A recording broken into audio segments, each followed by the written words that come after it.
Olá, pessoal, tudo bem? Estamos de volta aqui com o podcast Os Caminhos do Cérebro. Eu, o anfitrião desse projeto, neurocirurgião em São Paulo, erradicado aqui já há quase 25 anos, desde a minha residência.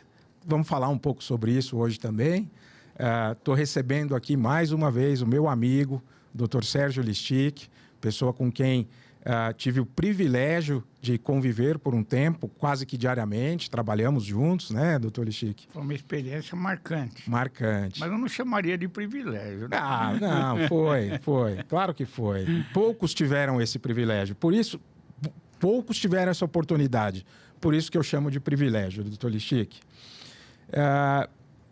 Nós já conversamos aqui sobre um pouco, né, sobre a história da neurocirurgia, principalmente aqui na cidade de São Paulo. Um sobrevoo. Né? Um sobrevoo. Conversamos um pouco sobre remuneração médica, modelos de remuneração, que é o famoso modelo por pacotes, né, que a gente atualmente chama de pacotinho. Pacotinho. Porque como os demais modelos, esse daí também está um tanto quanto defasado. O senhor teve oportunidade de trabalhar nesse modelo, doutor Listic? Eu tive ofertas, eu nunca aceitei. Tá. Por quê? Porque eu considero que o trabalho pelo sistema de pacotes, ou seja, você é contratado para cobrir as necessidades de um convênio ou de um hospital totais em determinada especialidade. Então, olha, eu estou te contratando para você ser o alergologista do nosso convênio e eu te remunero tanto por mês. Isso, nas especialidades clínicas, pode ser até discutido, né? Você cobre todas as necessidades de determinada especialidade clínica mediante uma remuneração fixa ao final do mês. Pode ser discutido, existem críticas, existem pontos a favor. Agora, a questão são as especialidades cirúrgicas. Eu considero o modelo de pagar por pacote fechado uma especialidade cirúrgica a antítese do exercício profissional em atividade cirúrgica. Por quê? Se você tem um valor fixo para resolver todas as necessidades em neurocirurgia, em cirurgia geral, em cirurgia pediátrica ou outra atividade cirúrgica, ao final, quanto menos cirurgias você fizer, mais você estará recebendo per capita ao final do mês. Porém, a atividade cirúrgica, a meu ver, não pode ser pautada por esse tipo de regramento, porque se te aparece lá 1000 casos cirúrgicos para você resolver naquele mês, você tem que resolver em prol do paciente, em prol da boa conduta. Então, não é certo você ter um valor fixo que sirva tanto para 10 casos no mês, para 100 casos no mês ou para 500 casos no mês. A atividade cirúrgica requer, a meu ver, que você seja remunerado por procedimento. Por procedimento. Você fez procedimento X, você recebe, Y, você recebe. Procedimento de menor complexidade, de menor tempo em cirurgia, valor X, procedimento, tumor de base de crânio, 10 horas de cirurgia, outra realidade. Então, esse modelo de pacote na atividade cirúrgica me parece reprovável. E a prática, pelo que a gente vê no dia a dia, assim o demonstra. Porque a gente vê que determinadas situações, o mesmo profissional, se ele recebe aquele caso, vamos dizer assim, no seu consultório privado para solicitar uma cirurgia de uma operadora de saúde que não remunera por pacote, sim por procedimento, ele imediatamente, pequeno tumor, uma hérnia de disco, lombar, ele imediatamente solicita para esse convênio que paga por procedimento. E esse mesmo profissional, quando atua dentro de uma operadora ou de um hospital no qual ele recebe por pacote para o mesmo tipo de situação, ele diz, não, é muito pequeno, é um só, não precisa operar. A mesma pessoa, com duas condutas diferentes por causa da... Não, aí não dá. Aí não dá. Aí você não está seguindo a boa praxe ética, né? É. E eu até criei uma brincadeira, né, para esses... esses momentos em que você vê colegas que trabalham por pacotes fechados. Então, se o tumor é muito pequeno, não se opera porque é muito pequeno. Se o tumor é muito grande, não se opera porque é muito grande. Se o paciente é muito jovem, você é muito novo para uma cirurgia dessa. Se o paciente é 80, não, você é muito idoso para uma cirurgia dessa. Mesma situação, né? Não vamos operar essa coluna, você corre o risco de ficar muito pior do que está. E o mesmo caso, trasladado para um outro ambiente de remuneração, não, vamos operar sim, porque a cirurgia é fundamental. Então, essa dupla face, né? Essa postura de Dr. Janos, né? O dupla face, isso não condiz com a boa prática médica, né? Então, eu não vou dizer que isso viceja, que isso seja o comum, que isso seja o 90% ou mais. Não, mas que isso existe, existe. E é muito feio. Então, acho que especialidade cirúrgica, como a nossa, a neurocirurgia, remuneração por procedimento. E a tabela de procedimento deve contemplar a complexidade, o número de horas que o procedimento cirúrgico requer e tem que ser atualizada. Porque, como a gente comentou da vez passada, o fato de não haver uma atualização beira o ridículo, né? Né? Então, nós, por exemplo, temos aí 3% de inflação, esse valor tem que ser ajustado, né? Nosso presidente acabou de dar um reajuste para o funcionalismo federal bastante generoso. Por quê? Porque ele notou um descompasso entre o custo de vida. Agora, por que a tabela médica, quando se começa a falar em reajustá-la ou atualizá-la, não, vocês estão fazendo cartel, vocês estão monopolizando os valores do mercado, vira processo no Conselho de Atividade Econômica. Aí beira uma certa perseguição, um certo preconceito. Sim. É muito útil para manter a lucratividade das operadoras, dos convênios médicos, né? Que, como nós sabemos, eles não trabalham por menos de uma faixa de lucro fixa. E todo o restante, parte médica, eles mantêm na tabelinha do antanho, e os insumos, aí eles têm que se curvar à realidade do mercado.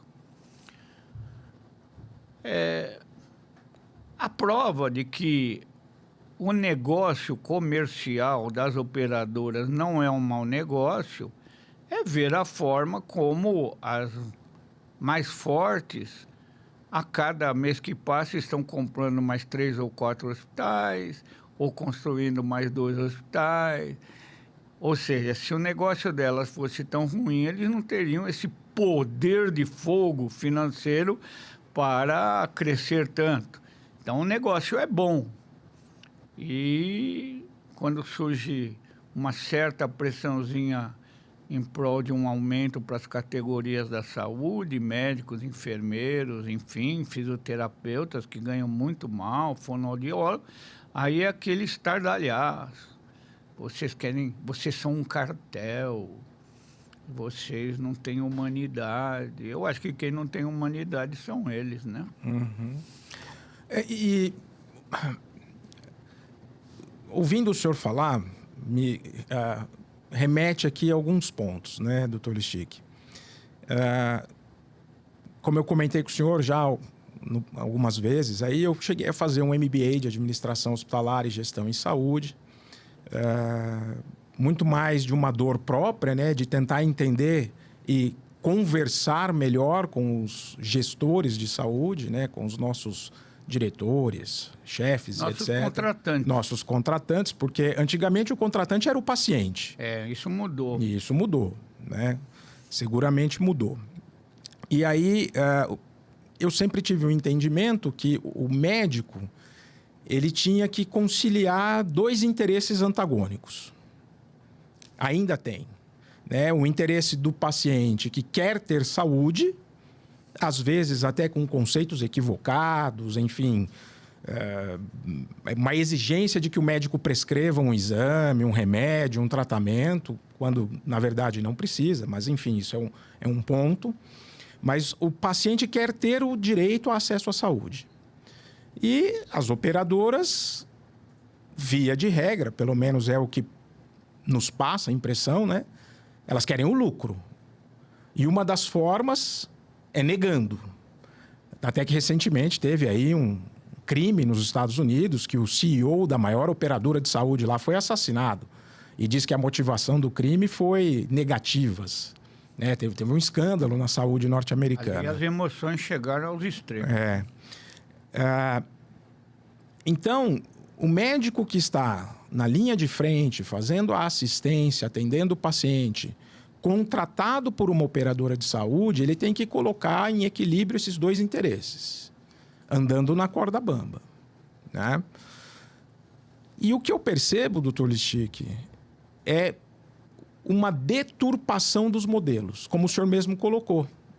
O colega que recebe por procedimento, às vezes até inventa a cirurgia. Né? Então, ele deturpa o modelo.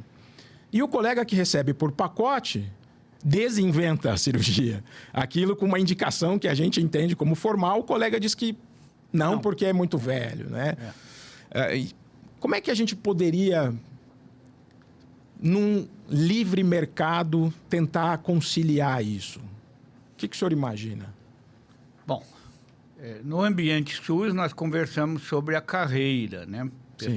O profissional tem uma carreira ascensional por mérito e por experiência, por segmento na carreira, com salário digno para poder estudar, se apresentar bem e ter a sua família também bem formada. E, assim, seguro disso, ele prestar um ótimo atendimento no ambiente SUS, com os recursos que ele lá tiver, dar o máximo de si naquele ambiente. Na medicina suplementar, o modelo, a meu ver, tem que ser por procedimento. Então, você vai fazer a cirurgia A, essa cirurgia tem uma tabela, nos Estados Unidos é assim, né? E você vai ser remunerado segundo essa tabela por esse procedimento. Procedimento B é outra categoria, ou outra categoria no procedimento C ou D, e essa tabela tem que ser revista de acordo com a realidade econômico-financeira que aquele país esteja vivendo naquele momento. Por exemplo, quando nós tivemos o Plano Real, que nós tivemos aí uns 2, 3, no máximo 4 anos de uma estabilidade, bom, aí nós estávamos muito felizes naquela época, muito felizes mesmo de que as coisas estavam estáveis, você não precisava rever a cada momento o que você... Agora, a partir do momento que você tem um processo inflacionário de qualquer tamanho, né? Inflacionário, se você tem também um descompasso entre oferta e procura de profissionais, né? Um descompasso entre a capacidade salarial e a capacidade da pessoa poder contratar um seguro-saúde, todas essas tabelas têm que ser ajustadas periodicamente dentro dessas realidades, porque senão elas são irreais, né? É tipo, eu finjo que te pago, E, por favor, finja bem que você está sendo um bom cirurgião, né? Não tem como fingir bem, né? Ou você faz o que tem que fazer ou não faz, né? A outra coisa que eu vivencio muito disso ainda, na ponta do ambulatório, é que o paciente, ele chega à consulta ambulatorial não para fazer uma consulta, em 90% das vezes, mas ele chega lá para quase te exigir a feitura de determinados exames. Olha, eu vim aqui porque eu quero fazer uma ressonância porque eu tenho dor de cabeça. Mas quem é que falou para o senhor ou para a senhora que ressonância é o primeiro exame para todas as dores de cabeça? Ah, não, mas eu pago isso tudo aqui, então eu quero fazer uma ressonância. Então a consulta deixou de ser uma consulta médica para virar uma prescrição qualquer, que até um chatbot qualquer poderia fazer, ou então um debate médico. Um debate, não uma consulta. Quer dizer, eu vim aqui, às vezes a pessoa já traz os exames, você olha, dá a sua opinião, e em vez da pessoa, o cliente, se esclarecer a respeito da sua opinião, fala, não, mas eu acho, ou eu li no Google, ou minha cunhada, ou a minha sogra falou, ou a minha vizinha falou que não é bem assim. Depois de muito sofrer, confesso, com esse tipo de situação, eu digo, olha, a minha opinião é essa. Não sou o dono da verdade. Se quiser ouvir outras opiniões, não faltam. Dentro da sua própria operadora de saúde, tem vários colegas, né? Para deixá-los à vontade e para a gente não é proteger, mas pelo menos se aliviar dessa pressão, né? Indevida. Indevida. Indevida. E muitas vezes num intervalo de tempo, né? Muito curto. Muito curto, porque existe uma pressão pelo atendimento no volume. Isso. Né? A gente vivencia isso. É impressionante. Todo santo dia. Todo né? santo dia. Você perdeu, como médico, o direito de poder dizer, olha, a sua dor de cabeça eu interpreto desta forma, eu vou pedir um exame de tomografia sem contraste, que é um bom divisor de águas inicial. Não, porque eu ouvi falar que aí você já não é mais o médico, você é um prescritor. Talvez, como tenho comentado, né, até de maneira jocosa, mas na realidade não é jocosa, nesse caminhar de coisas era preferível que todo mundo fizesse uma pré-consulta na especialidade mesmo, com uma inteligência artificial, e diante dos sintomas ali relatados, e esperaríamos que sejam relatados com veracidade, né, sem exagero, o chatbot diz, faz esses exames aqui. Aí o chatbot vai ver o resultado dos exames, se for uma coisa pesada ou cabeluda, aí ele manda para um especialista presencial, né? Não ria, não, mas outro dia... É porque eu lembrei de uma situação, eu vou comentar com o senhor. Eu vou te dizer que eu estou num dos meus ambulatórios populares, que hoje em dia eu faço ambulatórios bastante populares, né? E chegou lá um senhor muito educado, um senhor mais ou menos da minha idade, 68 anos de idade, de nível superior, e ele chegou para mim e falou, olha, eu estou com um tremor, e eu pesquisei no chatbot, e ele mandou fazer isso aqui.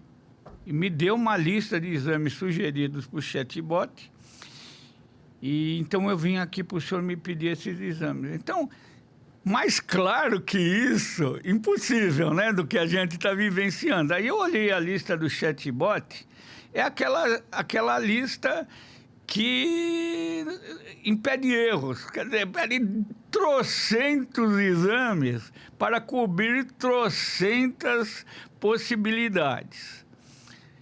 O que o chatbot não foi ainda educado a saber é de que, se nós formos fazer isso em toda e qualquer queixa médica, o sistema vai à falência em 15 dias. Em 15 dias, porque ele não se custeia, né? Você que fez MBA sabe disso, né? E o chatbot vai levar muito tempo para ele ser alimentado com aquilo que a gente chama de vivência. Janela, e antigamente se chamava, ele tem bom olho clínico. Exato. Que é a sua percepção de que aquele caso pende mais para isso do que para aquilo. Então, veja o quase ridículo que a gente vivencia frequentemente nos nossos ambulatórios. E a tua história? O que eu ia comentar com o senhor é que existe uma coisa, eu não sei se isso é institucional, foi pensada, mas por vezes eu recebo pacientes, né, num dos serviços dos quais eu faço parte, na saúde suplementar, em que o paciente foi fazer uma tomografia, uma ressonância, ou qualquer exame, e o laboratório, sem sequer conhecer o paciente ou a história clínica, liga para o paciente e diz assim: o resultado do seu exame é um valor de pânico, vá ao pronto-socorro com urgência. Aí o paciente chega no pronto-socorro e fala: olha, eu vim aqui para ser internado, avaliado pelo neurocirurgião especialista, porque deu aqui no meu exame um valor de pânico. Aí a gente vai lá, examinar, conversar.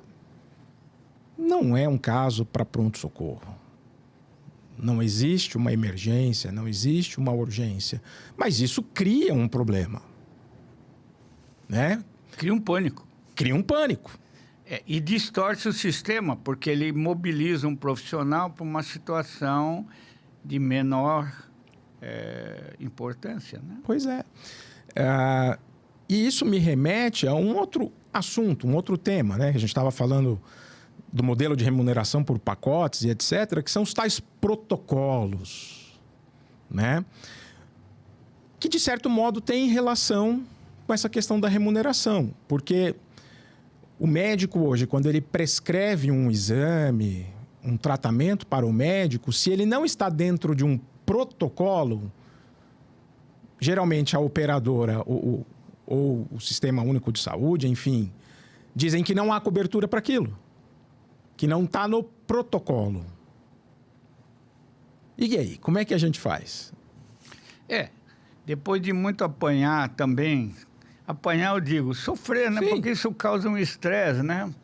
Aí depois de você passar por esse estresse um sem número de vezes, chega, por exemplo, olha, eu vim aqui porque eu tenho medo de ter Alzheimer. Eu tenho medo de ter Alzheimer porque a minha sogra teve Alzheimer. Eu falei, mas sogra não é parente. Brizola presidente.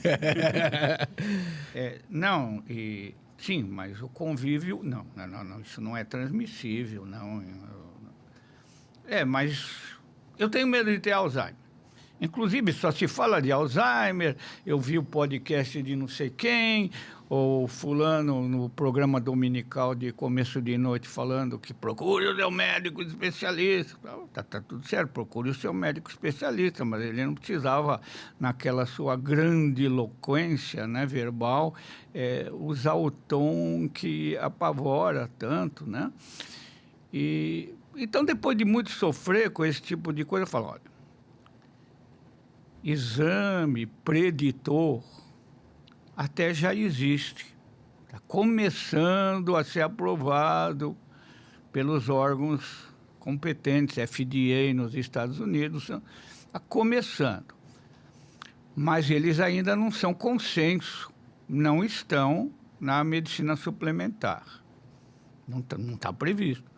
Mas se o senhor quiser, eu prescrevo os exames que existem, o senhor vai procurar no ambiente laboratorial e o senhor faça por sua conta, já que o senhor tem esse receio. Isso é quanto a exames preditores. Agora, quanto A prevenção, isso nós já temos muita coisa. Ah, é? Tem? Como que eu posso prevenir? Eu falei, você não vai gastar um tostão. Tem que praticar esporte em dose mínima, né? Tem que se manter ocupado, não pode chegar aos 58 anos e querer se aposentar e não fazer nada. Ah, é a minha situação, eu não faço mais nada. Eu falei, é ruim, né? Então, isso é como pregar. Saúde geral em ordem. Então, essas três coisas, estatisticamente, já mostraram que diminuem a possibilidade de você desenvolver uma doença cognitiva. Existe o fator genético? Existe. O fator genético é muito raro.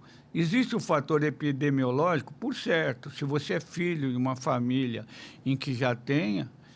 Então, eu aprendi a ir por esse lado, né, Tadeu? Uhum. Eu te dou essa ideia de pronto, né? Sim. Porque você não entra em debates. Olha, o senhor quer um exame preditivo? Não existia, já existe. Existem esses perfis aqui laboratoriais que podem ser, né?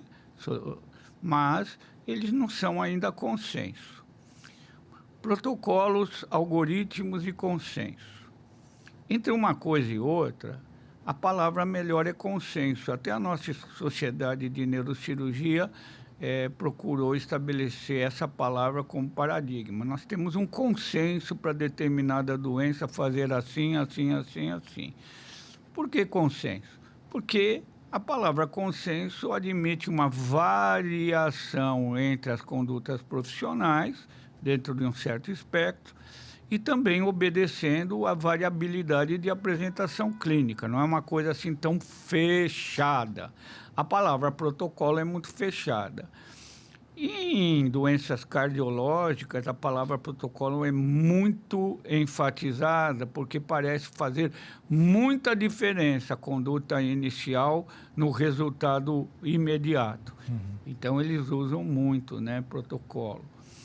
Agora, o contrário e ruim é uma determinada rede hospitalar ou rede que explora o serviço de terapia intensiva dentro de uma rede hospitalar, criar um protocolo fechado. Olha, se um paciente aparecer aí com dor de barriga, é para pedir assim, pá, pá, pá, pá, pá, pá. Não, né? Vai ver qual é a dor de barriga, vai ver se não tem lá uma agulha espetada na pele, por exemplo, que, né? Levando ao limite do exagero, Sim, né? sim. Eu espero ter respondido a sua observação. Não, é isso.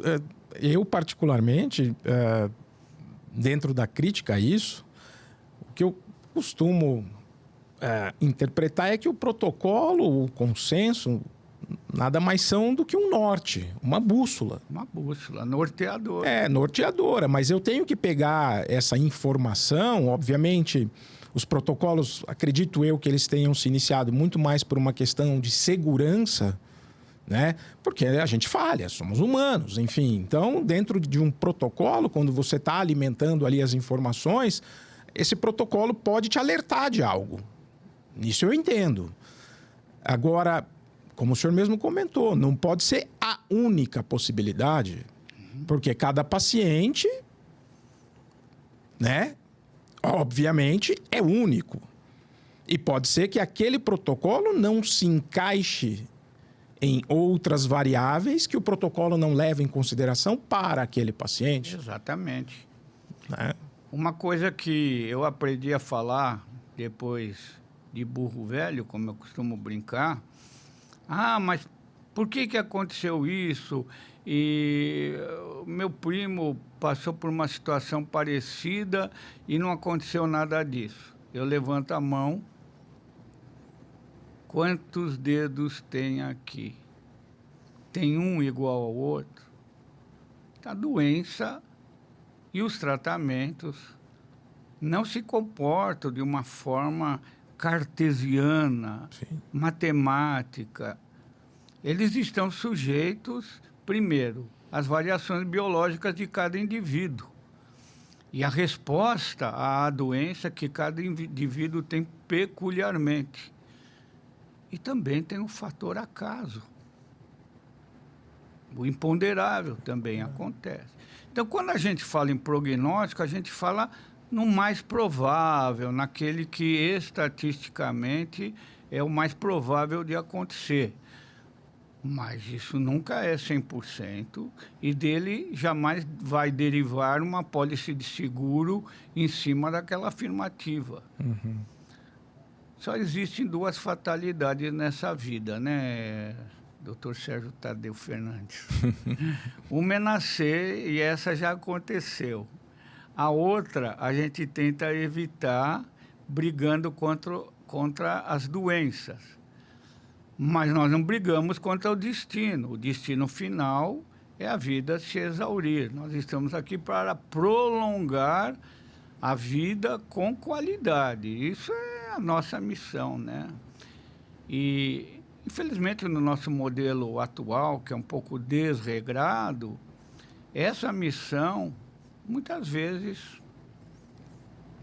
devido a essa certa confusão de estratégias, medicina SUS, medicina suplementar, interferência. Infelizmente, eu acho que um certo número de casos que nós poderíamos fazer mais, nós deixamos de ter sucesso. Se o sistema, quer um, quer outro, fosse mais ordenado, lógico e justo para todas as partes, talvez os nossos resultados fossem melhores. Eu acho. Tem-se de falado aí, né, no mundo da parte de gestão, administração, no cuidado baseado em valor.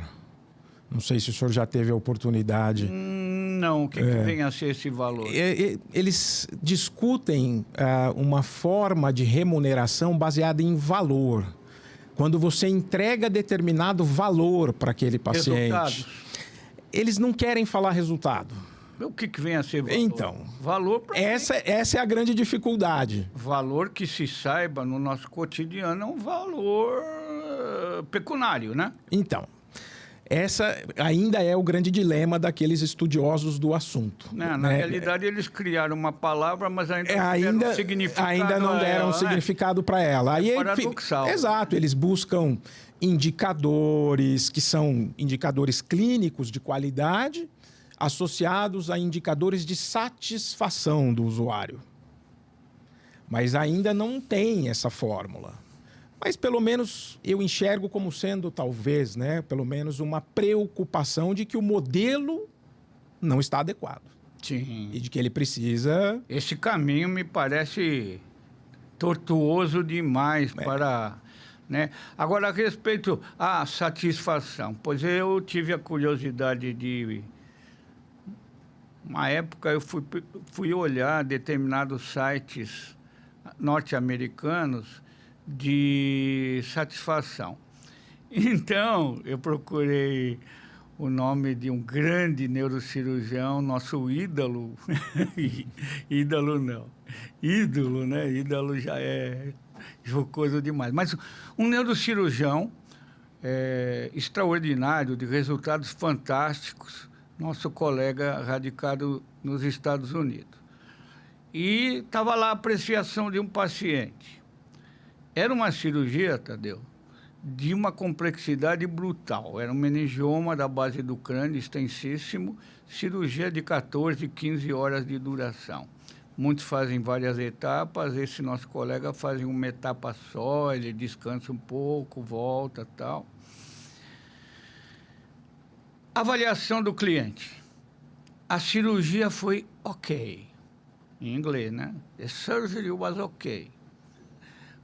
Esse baita tumor, 15 horas, atapetando a base do crânio, ele saiu sem nenhuma deficiência, vivo, cognição perfeita, a ponto de poder criticar e dizer que the surgery was ok. A cirurgia foi ok.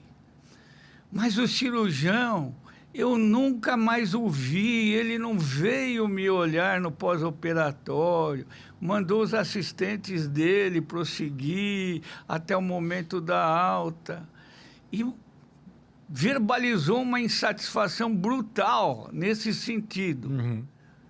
Começa, certamente o doutor, nosso ídolo, estava a fazer outra cirurgia de 14, 15 horas, porque vai do mundo inteiro, para ouvir que a cirurgia foi ok.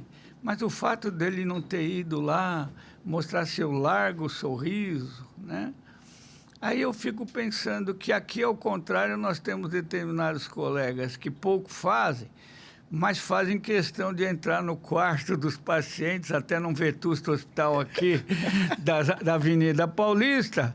Ele não fez nada pelo paciente, mas ele vai no quarto para dizer: eu sou o doutor fulano, responsável pela equipe. Ah, pelo amor de Deus, né? As pessoas tinham que valorizar realmente o mérito, né? Aquilo que é essencial, porque o resto é perfume, né? Essas nossas inversões de valores, né? Totais, Do momento. totais, né?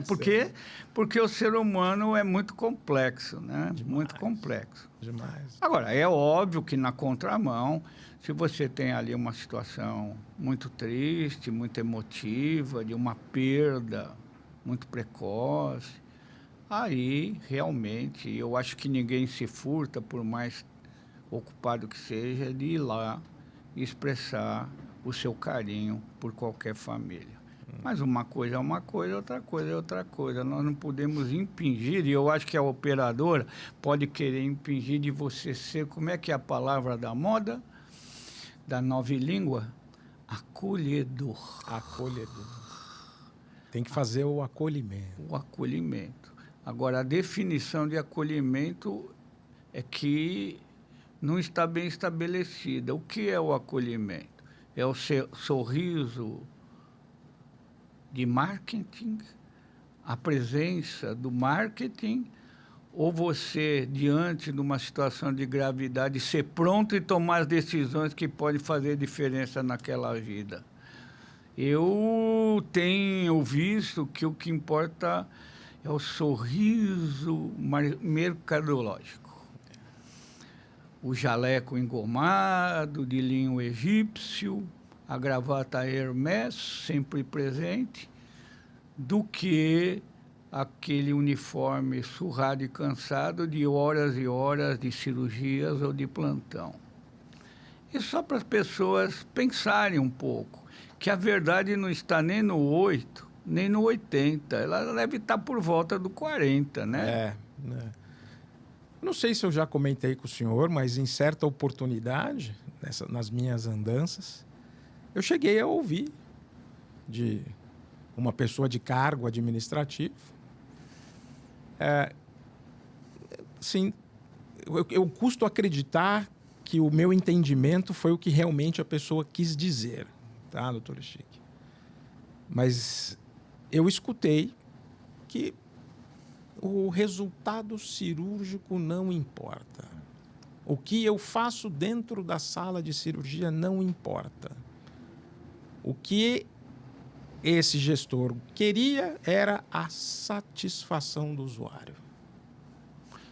Como aquela famosa... O que ele não queria era uma reclamação, por exemplo. Como aquela famosa propaganda, satisfação garantida... Ou sua doença de volta? Alguma coisa do gênero. Alguma coisa do gênero, doutor Chico. Né? Mas eu cheguei a ouvir isso. E aí me ocorreu exatamente isso que o senhor comentou. Eu falei assim, puxa, será que sou eu no 80 que estou errado ou essa pessoa no 8? Falta de empatia. Porque assim, até então, a minha grande preocupação era que eu tivesse uma formação teórica, prática, técnica, de esmero. Óbvio que com empatia. Óbvio. Sou um ser humano. Não é? Mas até aí, por vezes, a insatisfação vem, já até explicada nos livros de psicologia médica e psiquiatria, por uma negação. Porque, às vezes, nós somos portadores de uma notícia... pesada. que não agrada. E a insatisfação, pelo menos na minha prática, ela vem muito mais dessa negação. Para os ouvintes, é uma das primeiras manifestações psicológicas quando você recebe um diagnóstico. Isso está descrito nos livros, né?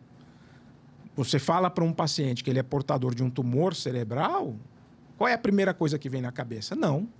Comigo, não. Ele nega a doença. E culpa o mensageiro. Isso é uma coisa.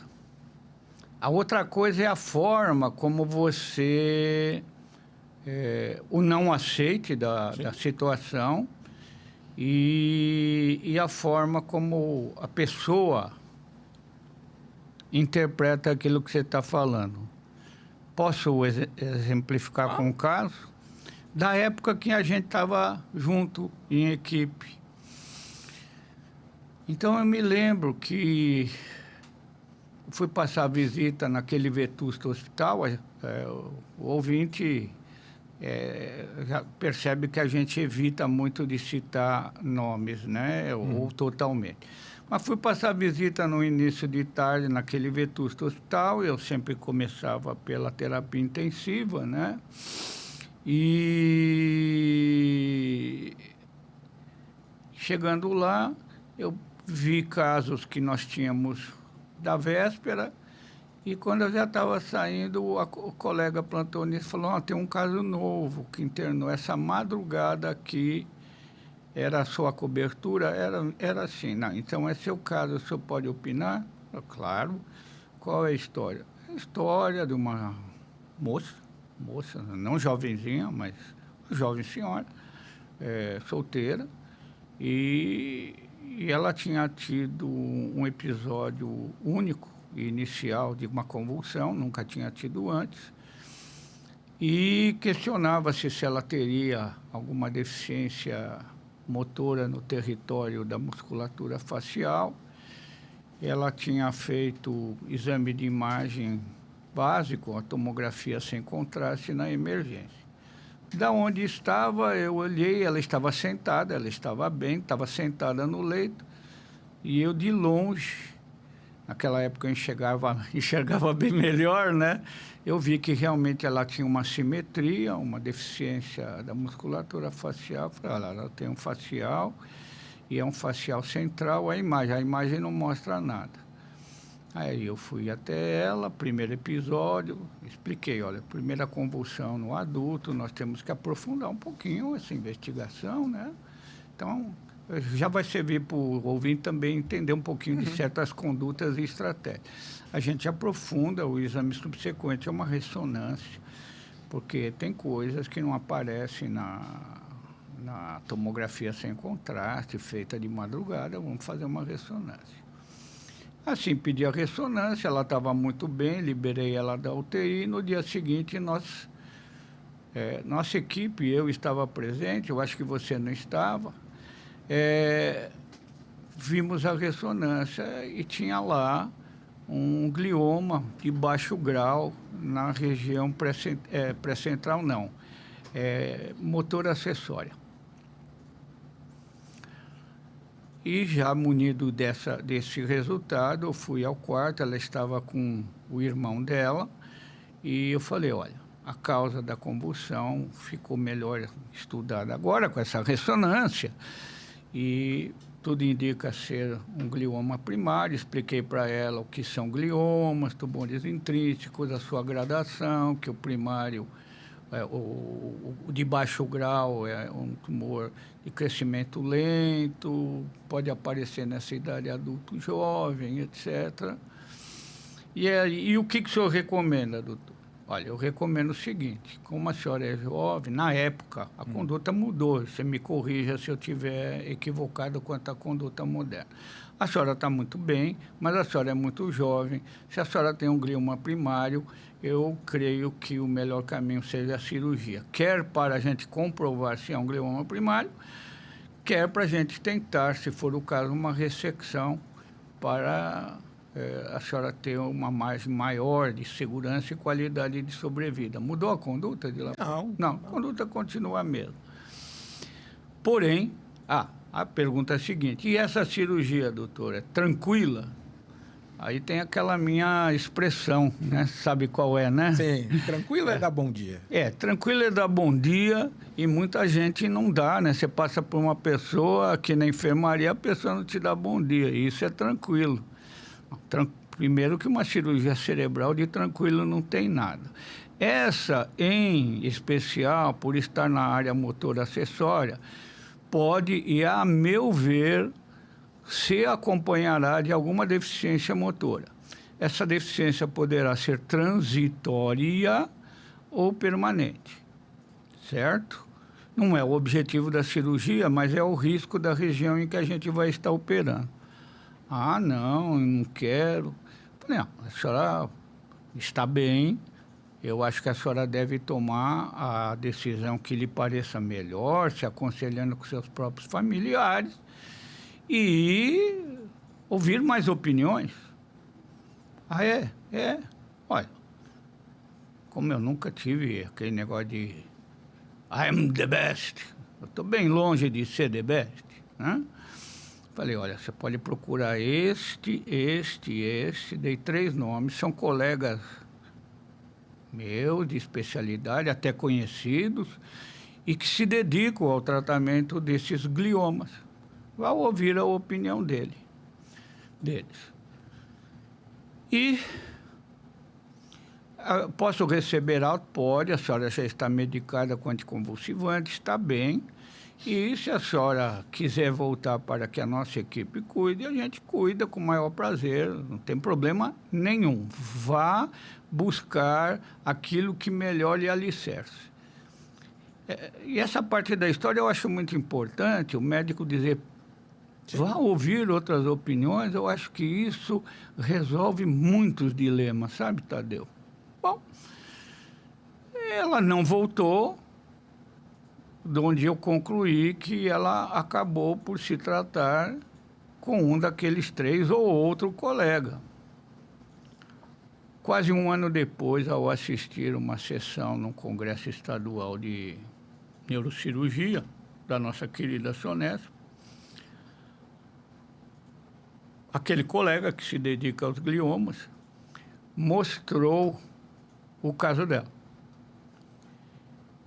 Mostrou a cirurgia, dizendo que ela tinha se convencido a ser operada na equipe porque ele usava eletromonitoramento, não operava com paciente acordado, que surgiu depois esse... Ele operava com eletromonitoramento, com neuronavegação, e que ele operava num vetusto hospital aqui da Paliceia, muito afamado, que os resultados lá eram melhores. Tá. E aí? Aí ele mostra. Operou, controle pós-operatório resíduo, 6 meses depois voltou, porque a doença volta mesmo, operou de novo por ela ser jovem, essa paciente, ela ficou muito brava, ela não se conformou, porque ela ficou com uma deficiência distal na mão, área motora acessória, e ela não me perdoa por isso até hoje. Ele dizendo honestamente. E aí eu levantei a mão, porque é meu amigo. Quando eu levantei a mão, ele falou, pois foi você que me encaminhou essa paciente, viu, Listic? Falei, eu vi aí a imagem e me lembrei do caso. Eu fui muito franco com ela, falei que não dava para sair da cirurgia sem déficit. E talvez você tenha sido mais feliz em passar a ideia que com eletromonitoração e os equipamentos do Vetusto Hospital, isso não ocorreria. Mas ocorre, porque é anatômico. Porque os nossos diagnósticos, os nossos métodos diagnósticos, via de regra, não são 100% acurados. Existe variação, existe acaso. Na década seguinte, como nós sabemos e os colegas sabem, reinventou-se, recuperou-se a ideia de, nessas situações, você operar com o paciente vigil, acordado, podendo responder, olha, levanta a mão aqui, levanta a mão ali. Então, você associava o melhor método eletrofisiológico, que é o paciente acordado, insubstituível, né? Com outras técnicas, neuronavegação, isso daí foi uma nova corrente do professor Dufault, francês, e que os resultados dele com esse tipo de glioma melhoraram muito, porque ele conseguia tirar mais dentro de uma margem de segurança, né? Então, você não pode vender honestamente uma ideia de comigo tudo vai dar certo. O quê? Num cérebro humano? Num indivíduo que nunca passou por aquilo, né? Que é sujeito a variações. Com todas as vicissitudes até do destino, né? Impressionante, doutor Lichick. Outro nosso ídolo, eu costumo brincar com as palavras, né? Eu falo ídolo, né? Porque é uma perversão, né? Um dos nossos ídolos, e esse eu vou citar o nome, o professor Evandro Pinto da Luz Oliveira, dos maiores neurocirurgiões vasculares, recebia do mundo inteiro ou ia operar fora casos extremamente complexos de aneurismas complicados no mundo todo. Eu nunca vou me esquecer que ele recebeu da Europa, o paciente veio se operar aqui, uma pessoa importante no país europeu, veio operar com ele, porque os neurocirurgiões do local recomendaram que viesse operar.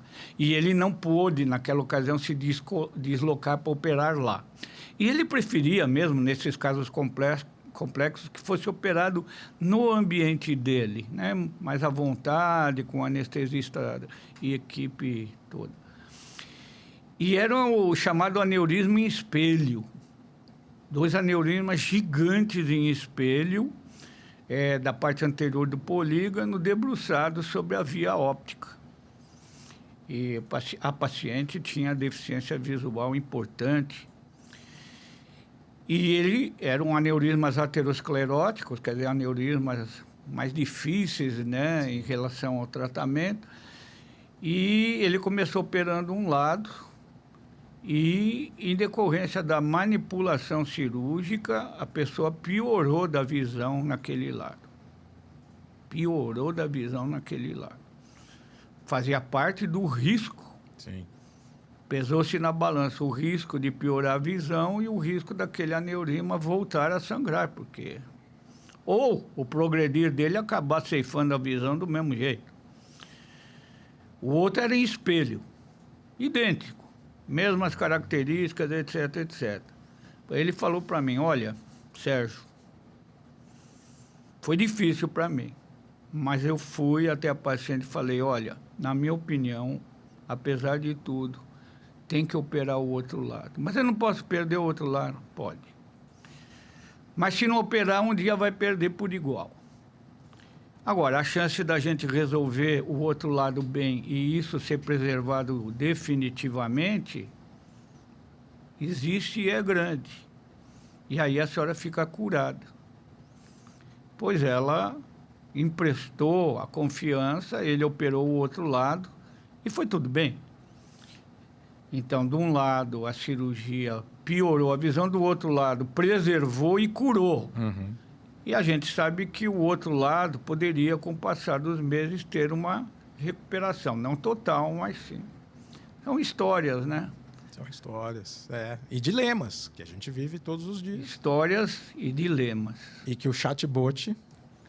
O chatbot ou seus concorrentes, que hoje já tem vários, né? Você usa qual? Você não usa nenhum, né? Não, uso. Uso. É muito bom para montar aula em PowerPoint. Sim. É maravilhoso, né? Te poupa um tempo brutal, né? Tem que saber usar. Hoje já tem um chinês que é muito bom e tem um outro americano muito bom. Né? O senhor... Desculpa. O senhor tocou no assunto e quando me perguntam sobre isso, eu digo que desde os gregos antigos, né, já existia uma inteligência ali. Sim. O oráculo de Delfos. Né? O oráculo. Né? Então, a gente está atrás de um oráculo há muito tempo. Sem dúvida. A humanidade como um todo. A gente quer delegar as decisões para outrem, né? Para que as decisões não sejam muito pesadas nas nossas costas ou cabeças. E os gregos antigos nos ensinaram que, na verdade, o que importa é a pergunta. Então, dependendo da forma... Como você perguntava, vinha a resposta. Vinha a resposta. E hoje, com as IAs, é a mesma coisa. Se você não souber o que perguntar, você não vai ter respostas. É verdade, é o que estão falando. Você faz a pergunta errada, o tal do chatbot lá, o equivalente, né? Vai te trazer respostas. Mas esperto mesmo, ou prático, foi Alexandre o Grande, né? Claro. O Alexandre da Macedônia. Ele foi lá, você sabe dessa história, ele foi se aconselhar lá no oráculo de Delfos e ele não gostou da resposta, né? Aí ele pegou a espada dele e cortou lá uma fita, sei lá o que tinha lá no oráculo de raiva, acabou com o oráculo e foi fazer o que lhe deu na vedeta, né? Tá vendo? Ficou bravo com o oráculo, né? E como é que era na época da residência do senhor, doutor Lichique? Quem que era o oráculo? Como é que funcionava? Por que da pergunta? Vou me justificar. Por que eu vou remeter a essa época? Obviamente, a gente já comentou aqui, eu peguei uma fase de transição das tecnologias, internet, etc., Sim. Na minha formação. Tomografia, depois a ressonância, etc. E no começo da minha graduação, quando a gente precisava de um artigo científico, eu tinha que ir na biblioteca da Bireme, olhar a apêndice, eu nem lembro como é que chamava. Aí era um livrão. Um livrão que tinha só o título e um resumo, e aí ali... cada trabalho, aí você voltava... Solicitava o artigo. Se não estivesse a revista ali assinada dentro da biblioteca... Tinha que mandar vir. 3 meses. Como era, doutor Lichique? Bom, você está me perguntando de como é que era o estudo ou como é que era o oráculo? Então, porque... Bom, primeiro sou obrigado a te dizer que cada residência tinha o seu oráculo. Hoje nós vivemos tempos mais saudáveis. Graças aos congressos, os simpósios, os encontros, a gente acaba conhecendo os oráculos dos diferentes serviços. Perfeito. Naquela época, era como um castelo feudal. Era o meu serviço, os meus residentes, as minhas verdades. Então, o oráculo era o oráculo do serviço onde eu fiz a minha residência. Uhum. Já no bairro vizinho, que tinha uma faculdade muito boa, com serviço também muito bom, tinha o oráculo de lá. E um oráculo não falava com o outro. Muito menos os seus servos, né? Porque você já pensou... Uma afronta. Uma afronta. Você poderia perder a cabeça, ser decapitado pelo seu oráculo, né? Residência. Primeiro, não havia um regramento como existe hoje em dia, até um pouco superprotetor, né? Mas não vou entrar nesses meandros, que o residente, quando dá um plantão, tem que ir para casa. Não tinha nada disso. Você deu plantão à noite, você tem cirurgia no dia seguinte, né? Você tem que evoluir. Não, hoje em dia não. Você deu um plantão à noite, você é obrigado a ir para casa recuperar seu sangue. Isso não havia lá na época, né?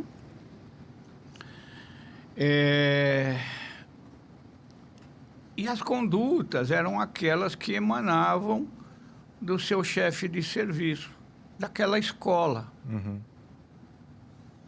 As escolas eram completas? Não. O nosso chefe de serviço era um grande cirurgião vascular para os ditames da época e como técnica microcirúrgica, tumores especiais, ele tinha uma maior experiência do que os demais. Não gostava de coluna, achava que coluna não era a neurocirurgia que ele imaginava, que coluna tinha que ser feita por ortopedistas de coluna. Você veja como a época era muito diferente. Ele tinha uma experiência muito grande em neurocirurgia pediátrica, porque ele foi um dos introdutores, com muito brilhantismo.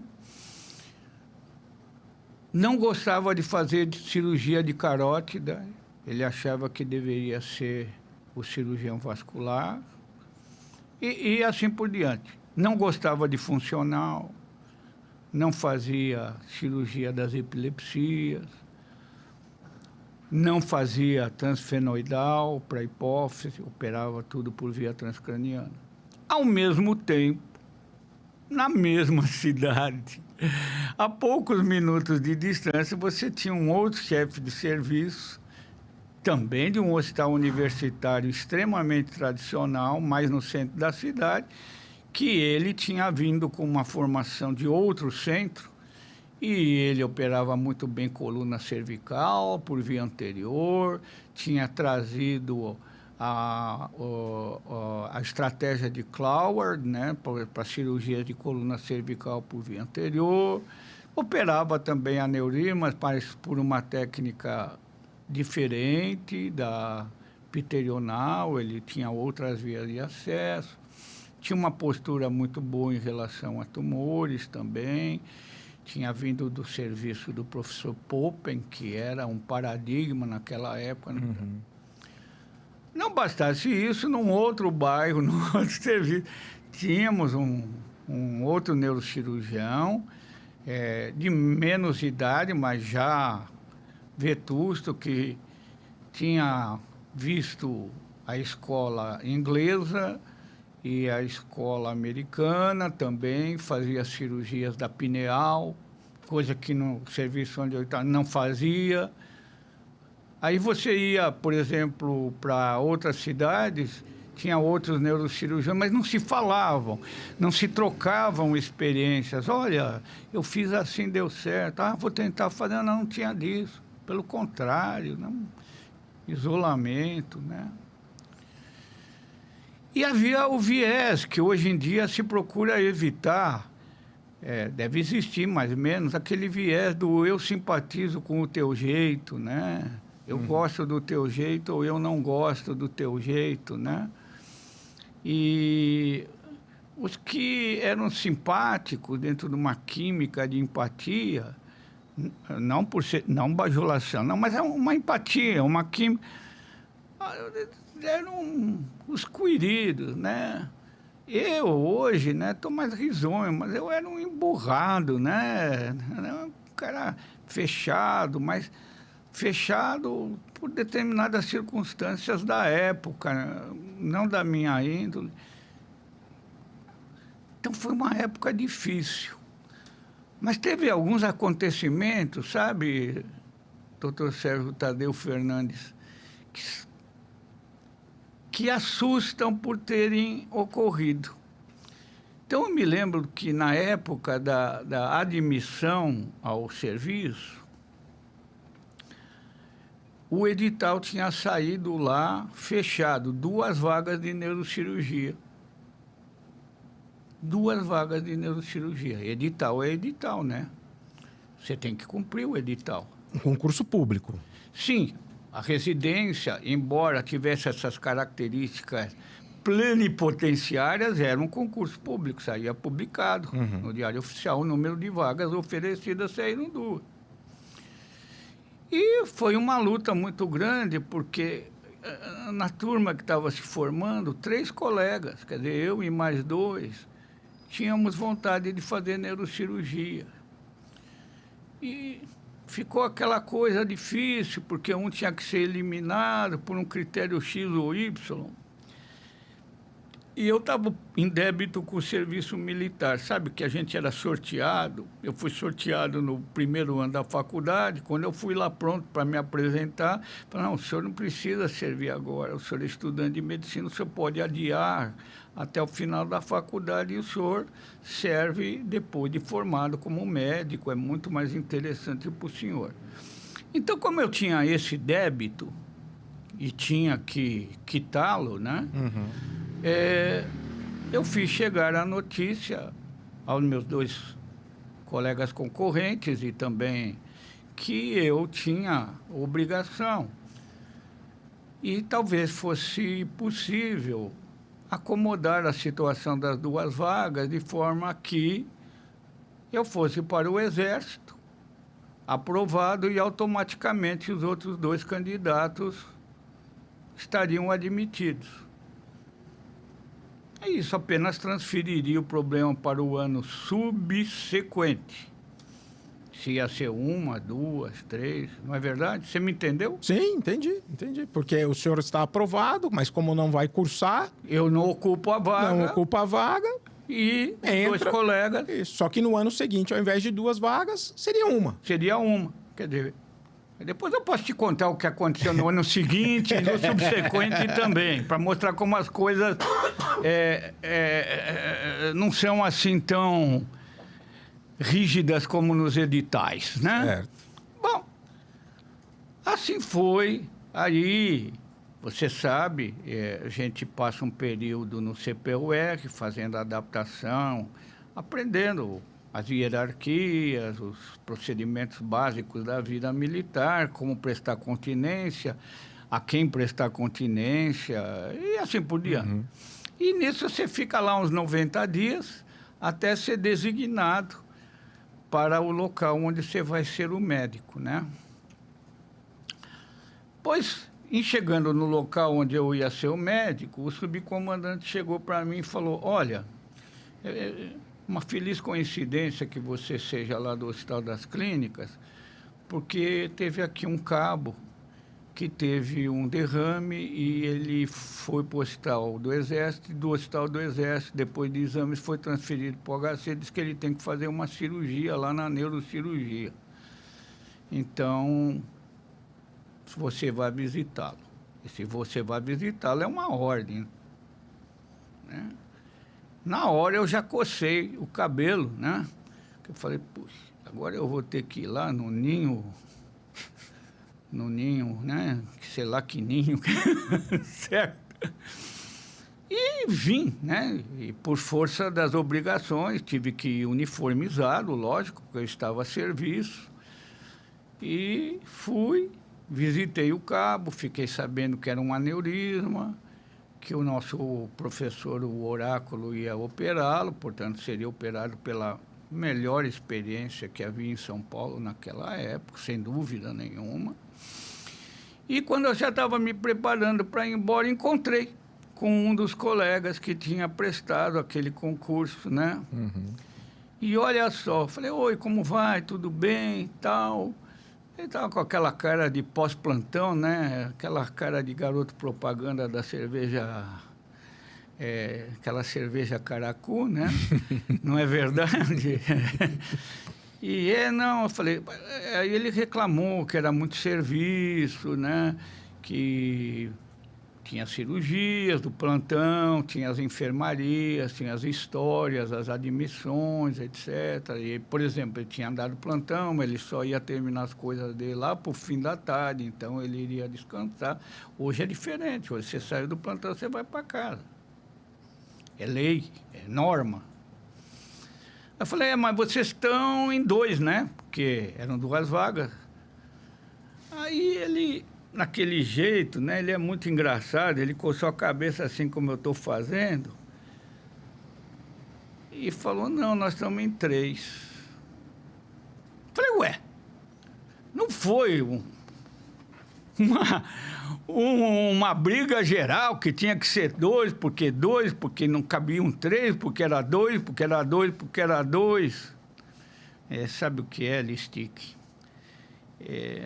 Que teve não sei quem, filho de outrem, que ia fazer nos Estados Unidos, mas aí resolveu fazer aqui no Brasil, e aí ele está aí.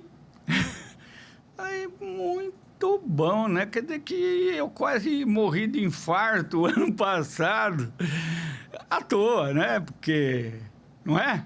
Não é?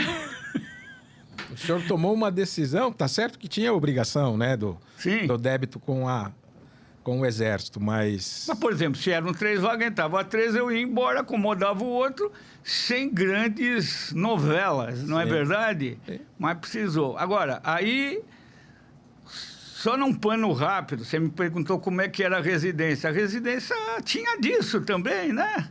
Tinha disso também. Aí, no ano seguinte, publicaram um edital para uma vaga só. Poxa. Porque seriam 2 vagas, como uma estava ocupada por mim, uma vaga só. Era para ser uma vaga só.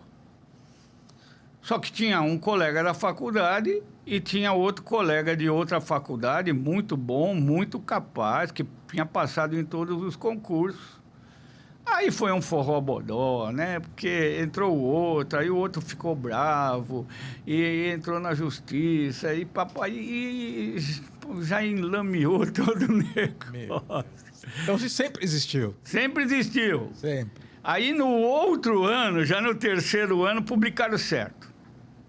Uma vaga.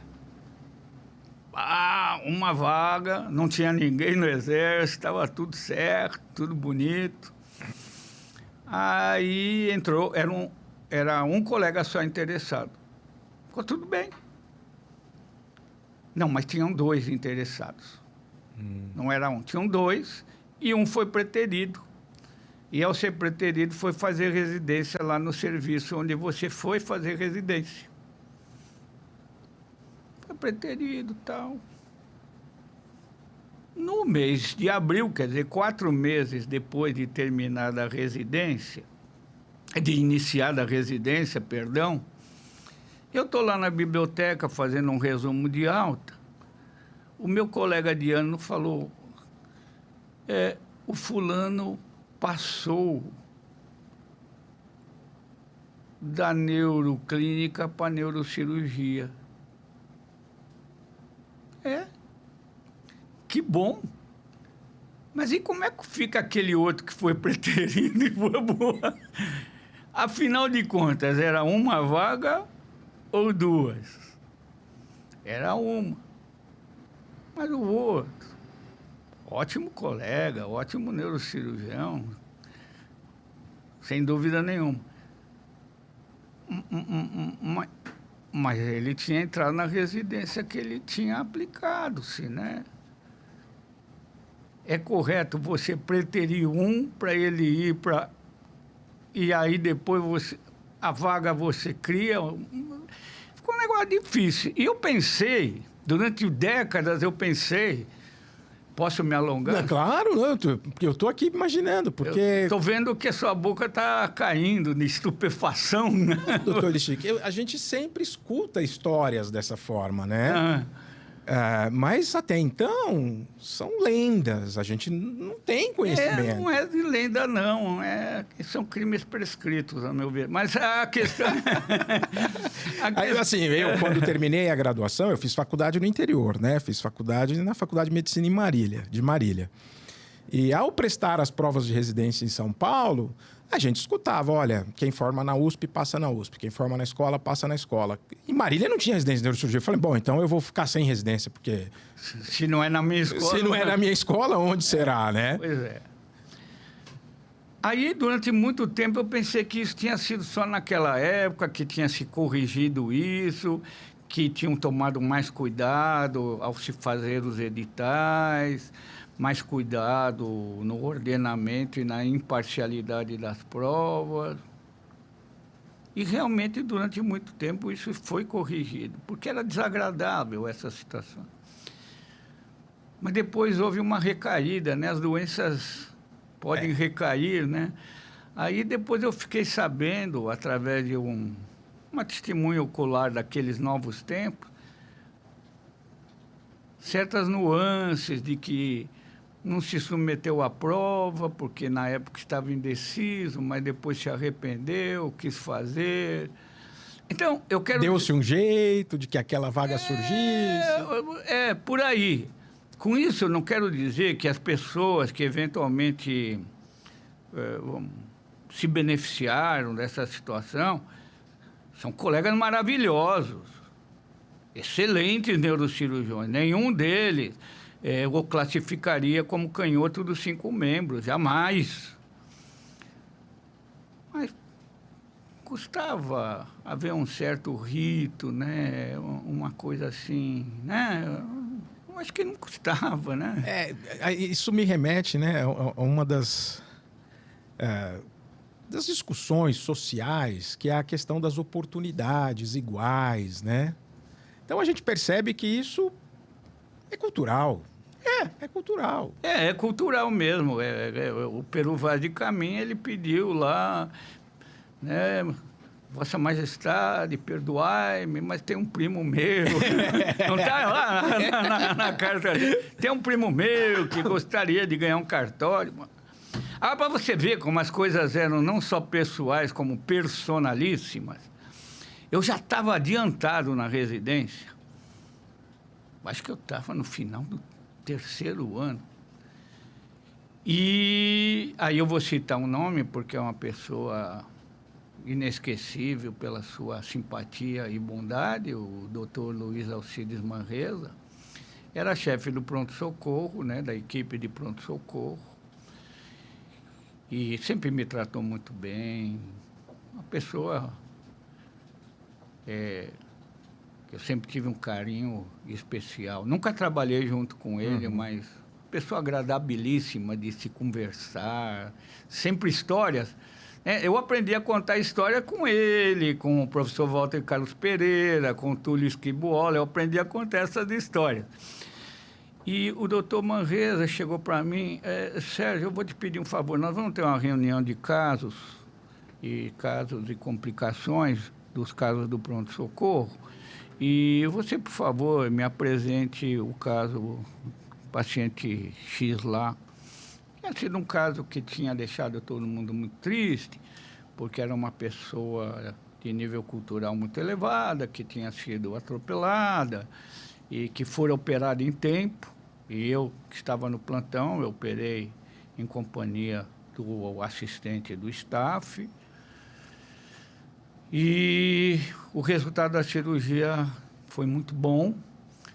Só que o paciente, no pós-operatório imediato, por conta de dificuldades de aparelhagem, de infraestrutura da nossa UTI daquela época, estamos falando de 30 e tantos anos atrás, né, gente? Ele sofreu o que se chama de barotrauma, quer dizer, ele estava no respirador e os seus pulmões não suportaram a pressão do respirador, ele fez um barotrauma e complicou o resultado da cirurgia. Nós até tentamos fazer uma descompressiva para compensar a anóxia e o edema e hipertensão pós-anóxia. E foi um caso com essas características gerais. E o doutor Manresa, como foi uma situação, uma complicação chata, né, para todos nós, falou: se apresenta esse caso na reunião que vamos discutir o que a gente pode fazer para tentar diminuir esse tipo de ocorrência. É que nem no Exército. Você é residente, mandaram você apresentar o caso, você apresenta. Sim.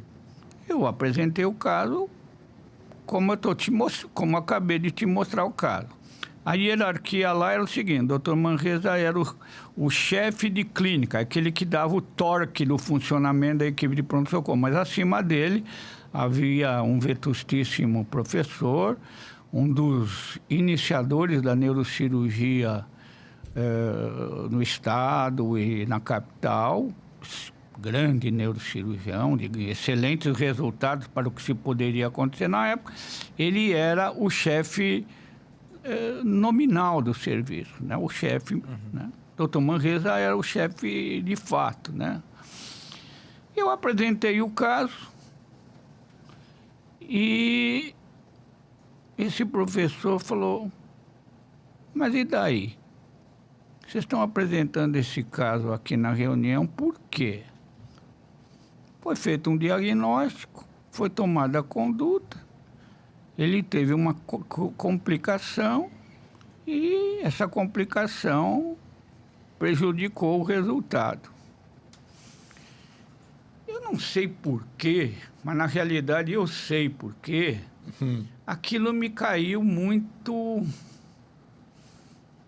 mal, né? Eu não digeri bem aquele comentário. Eu falei, não, na realidade foi pedido para eu apresentar para que se discutisse decisões, não de conduta médica, mas decisões de infraestrutura, atuações junto aos órgãos administrativos que talvez minorassem esse tipo de coisa, porque a gente faz uma neurocirurgia, coloca numa terapia intensiva desaparelhada.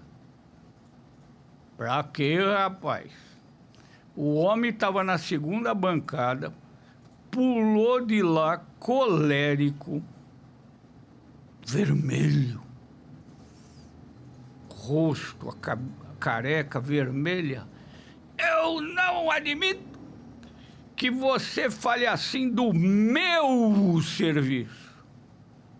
Do meu serviço. Para você ver como que as coisas são personalistas. Aí eu fiquei pasmo, porque eu poderia responder, mas eu só iria me complicar. Por sorte, o doutor Manresa se levantou e falou, olha, o culpado sou eu, porque eu pedi que o Sérgio apresentasse o caso na reunião, justamente para a gente debater se... Agora, se as coisas estão nesses termos, vamos esquecer o assunto. Isso, passa para o próximo caso. Isso é residência médica. O que é universidade na definição de universidade, Tadeu? É um negócio plural. É um lugar onde as diferentes formas de ver, seja em filosofia, em história, geografia, artes, botânica e até medicina, possam ser discutidas com transparência em busca de um bem comum. Esse é o papel da universidade, porque ela busca o bem comum. Está no Estatuto da Universidade de São Paulo que ela visa assistir também a população. E com esses exemplos eu poderia, né, fazer aí uns 200 podcasts. Isso tudo me marcou demais, sabe, Tadeu? Marcou muito. Eu levei décadas até desanuviar dessa coisa toda. Desnecessário dizer que, apesar de ter terminado a residência, ter sido preceptor, não tanto por vontade do então chefe, mas mais porque o meu colega de residência falou, não, Sérgio, eu não tenho paciência para ficar aqui mais um ano preceptorando os outros, e eu acho que você, por ser da escola, deve... Ele foi realmente muito cavalheiro, meu colega de residência naquela ocasião. É porque ele também não queria, né? Porque você ser preceptor é um trabalho desgramado, né? Administrativo, com os colegas, você é uma mortadela fininha entre os professores, os demais residentes. Eu não queria. Eu, como não tinha carreira fora à vista, nenhuma, zero, era um ano a mais que eu ficaria lá até ajustar as carreiras. Mas eu levei décadas, pelo menos 2 décadas inteiras, para, como é que seria a palavra? Metabolizar esses anos e essas ocorrências todas. Foi uma ótima experiência de vida? Foi. Foi uma ótima residência para a época? Foi uma ótima residência para a época. Foi uma residência de neurocirurgia completa? Não. Não foi uma residência completa. Grande parte da coluna não tínhamos experiência, grande parte da cirurgia vascular de carótidas não havia, e de funcional nada havia ainda de substancial. Tanto é que, ao término disso tudo, eu ainda fui fazer mais um ano no outro prédio do complexo, onde havia cirurgia das epilepsias, cirurgia de trigêmeo, cirurgia de movimentos anormais, estereotaxia, e que fazia muita falta. Por que na minha residência eu não vi muito disso? Porque o hoje já emérito professor Manuel Jacobsen recém tinha voltado do seu périplo lá na Escócia, no serviço do professor Hitchcock. Ele recém tinha voltado e ele estava começando com muita dificuldade estrutural a ir implementando essa neurocirurgia funcional no andar onde eu estava. Enquanto que no outro prédio, o doutor Raul já fazia isso há alguns anos, em pequena escala, mas já fazia. E escala suficiente para eu ganhar uma convivência com essas técnicas. E, se você me permite, eu só fui desanuviar e melhorar, inclusive, a minha produtividade em relação à especialidade em geral, quando, quase por acaso, eu comecei a participar como ouvinte das reuniões de discussão de caso que o doutor Miguel Giudice começara a fazer na APM, e ele começou a fazer apenas convidando 2 serviços, e num dos dias eu perguntei, outros serviços podem trazer caso? E ele não titubeou. Claro, como eu já estava no serviço de residência de um hospital federal SUS aqui em São Paulo, eu estimulei os residentes, com autorização do meu então chefe, que foi o doutor Clemente Pereira, a que o serviço de lá também mostrasse casos. E isso trouxe uma alegria muito grande para os residentes daquele hospital, que eles passaram a conviver no grande ambiente da neurocirurgia paulista, se sentindo mais seguros e mais felizes com aquilo que estavam aprendendo. E disso, aí você sabe, porque você testemunhou de perto, me convidaram para secretariar o professor Evandro na Sonesp, e esse me convidou para secretariar o congresso dele, e aí as portas se abriram e puderam ver uma outra faceta da minha pessoa, porque até então eu estava que nem cachorro apanhando na rua, né? Eu estava num ambiente que tinha prevenções severas, não me entendia bem. Estificar, falavam aleivosia, coisa muito chata. E isso tudo, graças a Deus, foi superado aos poucos. E, para minha alegria, né? Para minha alegria. O senhor sabe que sou de duas gerações, talvez, né? 20 anos de diferença na nossa... Uns 15 anos, né? 15 a 20 anos de diferença. Hoje, eu estou distante dos programas de residência, mas a percepção de quem, de alguma forma, encontra os residentes na prova de título de especialista, eventualmente em congressos, dos quais a gente é convidado para participar. Existem resquícios, né, dessas atitudes. Desse modus operandi. Existem resquícios. Mas muito disso foi quebrado. Muito disso foi quebrado. E eu fico imaginando as dificuldades que o senhor e outros tiveram para, por exemplo, ter essas reuniões que existiam lá na Sonesp. Colocar os servos dos oráculos juntos para falar dos seus professores, para ver se seus oráculos tinham as mesmas respostas, né? De imediato, na hora que outros serviços começaram a apresentar casos lá, na hora que hospitais menos tradicionais passaram a apresentar, inclusive o seu serviço era um serviço tradicional, porém ficava... Ele não estava vinculado a Não grandes estava universidades, vinculado a esse circuito Elizabeth Hard, né? Roma, Paris, Nova York, da neurocirurgia paulista, né?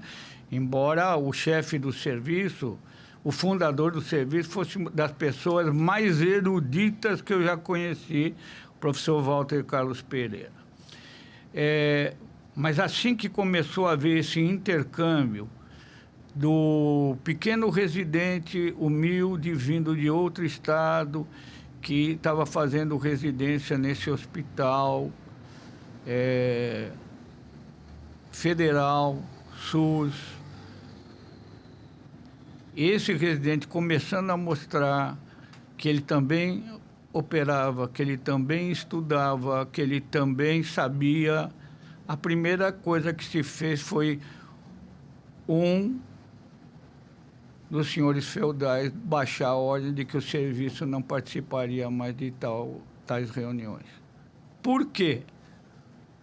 Porque o residentezinho, desculpe, né? O apelido carinhoso, lá daquele hospital não tão benfazejo, estava demonstrando saber mais do que o residente do oráculo aqui da Avenida Paulista, né? E isso não podia acontecer de jeito nenhum, porque como é que ia ficar aquela ideia de que we are the champions, né? Que era a ideia que se vendia para quando não havia intercâmbio entre um serviço e outro, né? E nessas oportunidades é que eu fiquei conhecendo os colegas que eram staff e residentes dos serviços da Unicamp, de Ribeirão Preto, quer da USP, quer da Santa Casa, né? Do serviço da Beneficência Portuguesa, o doutor Montanaro levava vocês até lá. O doutor Montanaro, me desminta, ele era um grande alicerce, estimulador das atividades do residente lá no vosso serviço, né? Pessoa de importância para a medicina pública paulistana, muito grande.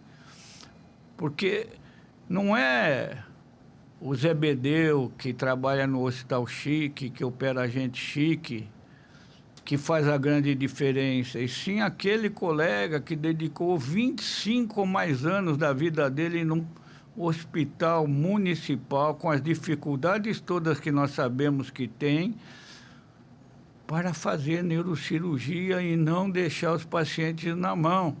E essa pessoa, quem é?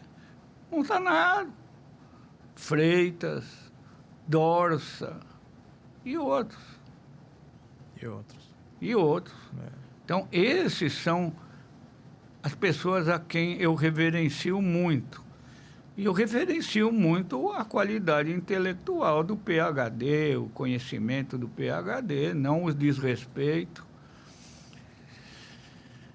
Mas talvez uma certa humildade fosse mais benéfica, né? Isso nunca é demais. A humildade nunca é demais. Bom, doutor Lichick, papo super agradável. Poderíamos falar inesgotavelmente, né? Mas a gente vai ter outras oportunidades, doutor Lichick. Se Deus quiser, né? Foram 3 encontros aí maravilhosos em que a gente conversou sobre diversos assuntos, transitamos sobre diversas coisas. Talvez, num próximo, a gente possa conversar sobre a nossa última experiência conjunto, né? Para nossa Sociedade Brasileira de Neurocirurgia. Foi um dia muito agradável. Nós participamos juntos de uma banca examinadora para a prova de obtenção do título de especialista de neurocirurgia. Gratas surpresas, né? Dentro dos candidatos que nós avaliamos. Colegas muito bem preparados. Muito bem preparados. Só vão honrar a nossa especialidade. E de diversas instituições, né? Então, a gente percebe que, de fato, há, sim, uma democratização do acesso, é possível... Da oportunidade de estudar. Claro. É possível se formar bem, né, em outros lugares. A nossa sociedade tem um papel na boa formação, porque ela disponibiliza nas suas diversas plataformas N conferências e palestras de todos os maiores entendidos no assunto, que o colega que está fazendo residência lá no sertão, né? Lá no sertão. Lá no sertão, ele possa, na calada da noite, entrar na plataforma e ver palestras sobre todos os tópicos neurocirúrgicos dados pelas melhores autoridades no assunto. Sem ter que esperar um congresso bianual para escutar uma novidade, né? Exatamente. Aliás, isso é ótimo, porque ele pode escutar lá na sua casa, né? Democraticamente. Exato, exato. Democraticamente. Bom, doutor Listic, mais uma vez agradeço... Eu que agradeço. A oportunidade da gente ter esse bate-papo aqui. Espero que a nossa audiência curta, compartilhe e comente, né? Para que, enfim, esse projeto se mantenha.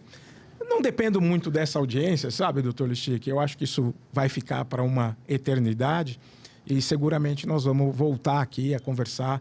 E eu te agradeço muito, Tadeu. Você não imagina que essas poucas histórias que eu compartilhei aqui contigo, o desabafo, sim, né? Essa coisa que eu pude tirar de dentro de mim e dizer, claro, preservando, não se citam nomes, nem dados, nem oportunidades, se citam apenas fatos, para mostrar o quanto nós já melhoramos, o quanto nós podemos melhorar mais ainda, e o quanto esses modelos antiquados devem ser postos de lado para uma atitude mais saudável entre staff, residentes e os diversos serviços. Perfeito. Doutor Listic, meu muito obrigado mais uma vez. Obrigado a você, Tadeu. E até mais, pessoal.